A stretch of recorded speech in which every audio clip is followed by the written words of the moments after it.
Welcome to the deep dive. Today, we're embarking on a really crucial journey, I think. It's about a unique lens for understanding the world around us. We're diving deep into qualitative research. Now, this is an approach that's, well, often misunderstood, but it has immense power to unlock those richer human stories behind the data. Our guide for this exploration is a truly foundational article, Robert Gephart's Qualitative Research and the Academy of Management Journal, published back in 2004. Think of this deep dive as your insider map, maybe, a shortcut to grasping what qualitative research is, why it matters, and crucially, how to do it right, especially if you're ever trying to make sense of complex, human-centered information.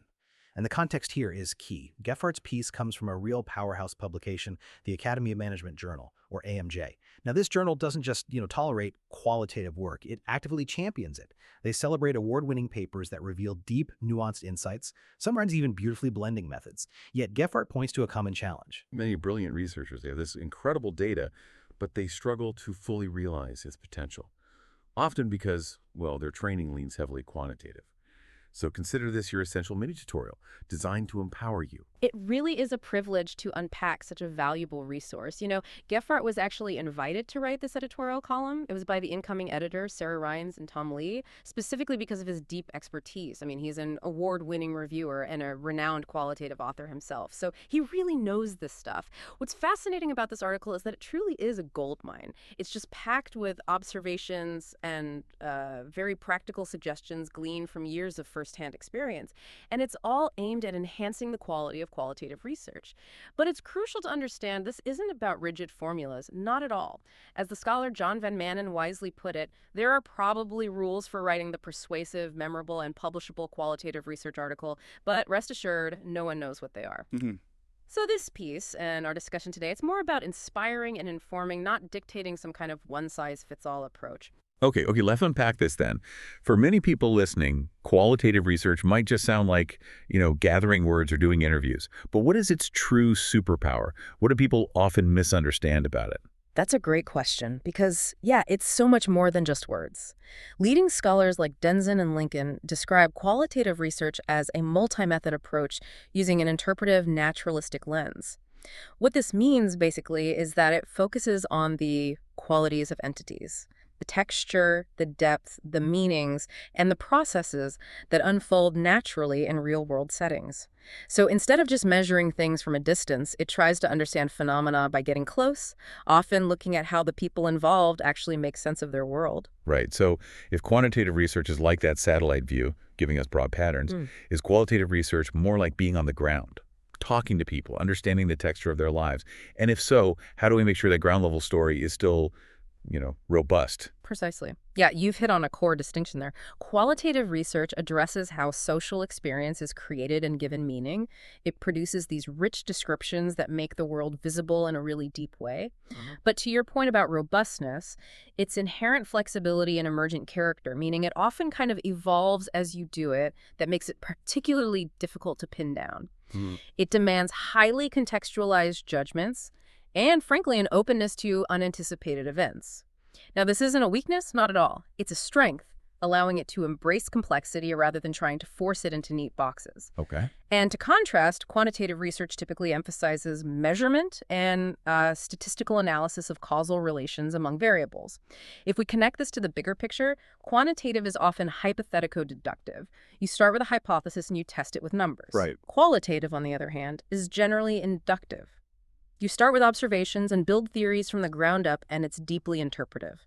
It uses narratives, relying on words and talk to create rich, descriptive accounts of, who said what to whom, how, when, and why.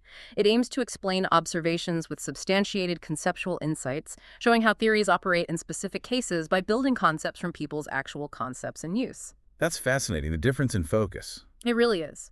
There's this inherent literary and humanistic focus in qualitative research centered on understanding meaning-making versus the mathematical and statistical grounding of quantitative work. Its core value lies in describing and understanding actual human interactions, meanings, and processes in real-life organizational settings.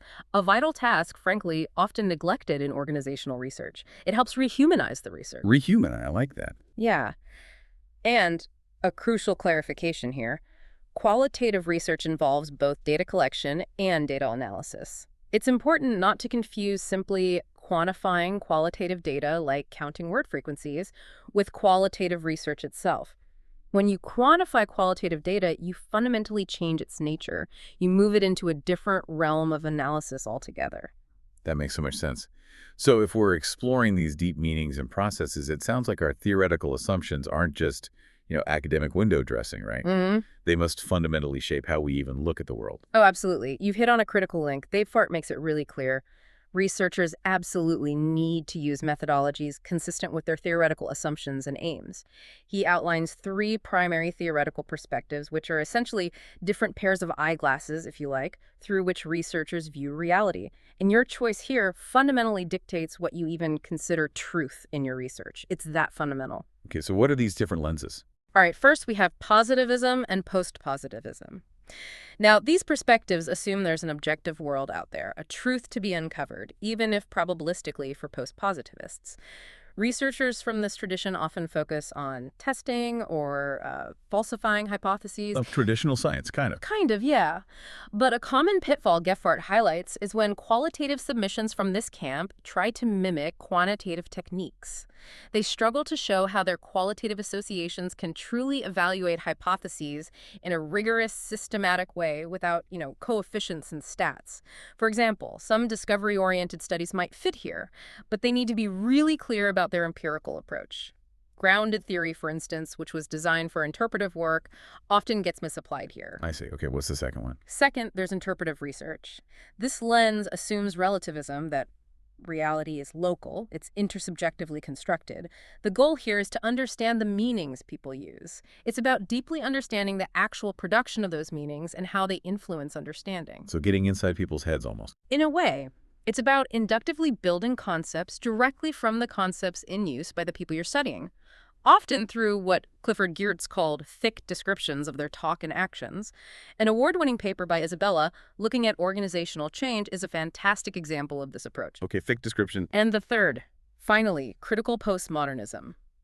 This approach sees reality as shaped by values and power structures. Its goal isn't just understanding, it's often critique, transformation, uncovering hidden interests, contradictions, power relations. So more activist, perhaps. It can be. The goal is sometimes emancipation, making people aware of their role in reproducing inequities. It often uses textual, literary, and deconstructionist approaches. Now, while welcome, empirical critical research is historically quite rare in journals like AMJ. Think of a study doing critical feminist research or a postmodern analysis of an organization like Disney. Those exemplify this perspective. Interesting how rare it is. It is, and this raises an important question for you, the listener. How do you ensure your chosen research methods truly align with your theoretical lens? That alignment is absolutely paramount. It signals the intellectual foundation of your entire study to reviewers and, frankly, to yourself. That's a powerful point about alignment. So, okay, once you've chosen your lens, your way of seeing the world, the next logical question is the how. What tools does a qualitative researcher need in their toolkit to actually unearth those rich, nuanced stories? Yeah. How do we go from observations to genuine insights? Absolutely.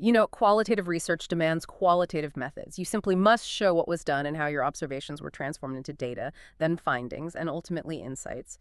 Gephart noticed a significant problem here. Many submissions lack explicit analytical methods. Yeah, and this leads to what feels like unsystematic data review and ultimately weaker findings. You have to meticulously report your sources, the types of data you gathered, and your analysis practices. Show your work, essentially. Okay, so what are some of those key tools? All right, let's quickly touch on some of these vital tools. Case studies are incredibly powerful. They describe a single event or unit of analysis, like a company, a team, a project. They often combine archival documents, interviews, observations, other data, maybe examining change over time. Like telling a really deep story about one specific thing. Exactly. Think of a classic study on the U.S. Post Office, or maybe a more modern exploration of electronic trading in a financial market. They excel at deep contextual understanding. Got it.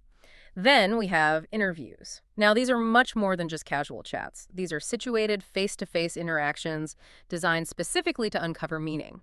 They can be ethnographic interviews to understand cultural concepts, or maybe long interviews to link analytical categories with respondents' deepest meanings. An interview-based study on organizational change, for example, can reveal layers of human experience you just wouldn't get otherwise. Okay, what about watching people? Right, the observational methods. There's participant observation, which involves the researcher immersing themselves in the field, sometimes even becoming a group member, and using their subjective experiences as data. So really getting in there. Really getting in there. Imagine a study where a researcher actually works alongside a team for months to understand their didactics. Or ethnography, which is typically a deeper, longer immersion in a whole culture to describe it. Then there's ethnomethodology, which is fascinating. It studies the practical, everyday methods people use to construct social understanding in my own work. Looking at how people make sense of disasters is an example of that. Using conversation analysis, for instance. Wow, lots of options there. There are. And then there's grounded theorizing, developed by Glaser and Strauss. It's very widely referenced methodology. It's an iterative process of constructing theory directly from observations through things like theoretical sampling and constant comparative analysis. You're constantly going back and forth between data and emerging theory. It is, but the challenge. It's often referenced in papers, but rarely fully explained or applied in detail. Authors might say, we used grounded theory, but not show how. When done well, though, it's a fantastic way to let theory emerge organically from the data. Right. And lastly, finally, textual analysis. This involves analyzing various kinds of texts, from formal documents to emails to transcripts of conversations, using ideas from hermeneutics, which is essentially the art and science of interpretation and literary criticism. This can involve things like semiotics, the study of signs and symbols, narrative analysis, looking at story structure and function, or rhetorical analysis, examining persuasive language. so looking at language itself as data. Precisely. For instance, studies that analyze how strategic management is framed as a kind of fiction, or explore the underlying messages in specific management texts. And here's a largely untapped opportunity Gephart mentions: computer-aided textual analysis. There are software tools now that can support systematic, comprehensive analysis and even some forms of hypothesis testing on textual data. It's often underutilized, especially by those maybe leaning more positivist. That's a comprehensive toolkit. But, even with the best tools, qualitative research clearly has its pitfalls. Gephart, after sifting through countless submissions, identified some really common traps researchers fall into. What were some of these deadly sins of qualitative research, maybe? And more importantly, how can we learn from them to make our own work shine? Yes, Gephart's observations here are incredibly practical, gold dust really for anyone doing this kind of work. Let's look at 6 common challenges he saw and, importantly, how to overcome them. Okay, lay them on us. First, he noticed a lot of one-off papers. These submissions just didn't seem part of a broader, ongoing research program. Like a single snapshot. Kind of. The problem is, this limits the depth of insight. And practically, it makes it incredibly difficult to respond if reviewers ask for more data or maybe a different type of analysis during revisions. You're stuck. Right. The opportunity. Always trying to embed your research in a larger, ongoing program. This gives you richer data over time, a larger pool of information to draw from, and crucial flexibility throughout that iterative review process. Makes sense. What's next? Second, there's the issue of inadequate literature reviews. Often, he saw the relevant literature presented after the results. Backwards. Exactly, which makes the findings feel arbitrary or disconnected from prior scholarship. Readers can't easily understand what's truly new or why it matters in the bigger conversation. The fix is pretty straightforward. Provide a clear literature review upfront. Identify a specific lacuna, that is, a significant gap in existing research, and connect your work clearly to relevant fields, maybe even transdisciplinary ones. Okay, set the stage properly. Number 3. Third, many papers suffer from a lack of explicit goals or research questions. They meander. Without a clear focus, it's just hard for readers to grasp the study's contribution or what problem it's actually trying to solve. The solution: state explicit, important research questions right at the beginning. Make sure they clearly address a significant gap identified in your literature review. Be clear about your mission. Got it. Fourth, even with research questions, key concepts are often poorly defined. If your core concepts are fuzzy or unclear, the reader can't anticipate how they're being located or, measured in your qualitative data. Right. Define your terms. Absolutely. Define and explain your key concepts, both conceptually, what they mean in theory, and empirically how you're seeing them in the data, and ensure they align perfectly with your stated theoretical background. Yes. Consistency is key. Okay. Number 5. This feels important. Fifth, and this is a very, very common one, is underspecified methodology. This is huge. Researchers often fail to clearly describe how their data was reviewed, how themes were formulated, or how key analytical decisions were made along the way. The black box problem. Exactly. It's almost like the data magically transformed into findings overnight. This makes your conclusions appear ungrounded, maybe even subjective in a bad way. The crucial opportunity here is to clearly describe your analytical method. Refer to established methods like the ones we discussed and explain any adaptations you made. And this is vital. Include raw data, show snippets, actual quotes, detailed observations, bits of conversation, and analyze it in the text. Don't just drop a quote and run. Precisely. Don't just present it as an illustration. Show how that piece of data supports your point. Show how your findings emerge from the patterns in the data. Compare and contrast examples to demonstrate conceptual similarities and differences across your broader data set. Avoid just cherry-picking one convenient example. Show the analytical work. That seems like the real core of it, showing the work. It really is. Finally, number 6. Many papers have weak discussion and conclusion sections. They kind of fizzle out. They fail to revisit their original goals or fully explain the broader implications of their work. To address this, you need to circle back. Revisit your research questions in the discussion section. Explicitly explain how your findings answered them. And crucially, connect your findings to broader management issues and relevant social science research. This clarifies the paper's overall and lasting contribution. Bringing it all home. Exactly. If we connect all this to the bigger picture, it's clear. Good qualitative research is difficult. It's challenging, it's time-consuming, it's serious work, as Gephart puts it, and there are no simple algorithms or shortcuts to doing it well. Qualitative researchers might well produce fewer manuscripts than their quantitative counterparts, but perhaps their evaluations should hinge more on the significance and the impact of those publications. Quality over quantity. Precisely. The reward, though, is a truly meaningful way to lead a scholarly life. It offers direct engagement with the complexities of everyday management and organizational realities. Ultimately, high-quality qualitative research advances fields by providing unique, memorable, socially important, and theoretically meaningful contributions. Contributions to both scholarly discourse and, hopefully, to organizational life itself. Wow. What an incredible deep dive we've had today, seriously. We've journeyed from defining qualitative research, really understanding its distinct human-centered nature, to exploring its critical theoretical underpinnings, and then getting into the practical toolkit of methodologies. And perhaps most importantly, we've pinpointed those common pitfalls identified by Robert Gephart and, crucially, talked about how to navigate them effectively. Whether you're a seasoned researcher listening today looking to refine your craft, or maybe you're a manager grappling with complex team dynamics, or, honestly, just someone endlessly curious about how humans make sense of their world. Understanding qualitative research offers such a powerful lens for deeper insight. This deep dive into Gephart's influential work, we hope, equips you with a framework to truly appreciate those nuanced human stories behind the data. So here's a thought to take away.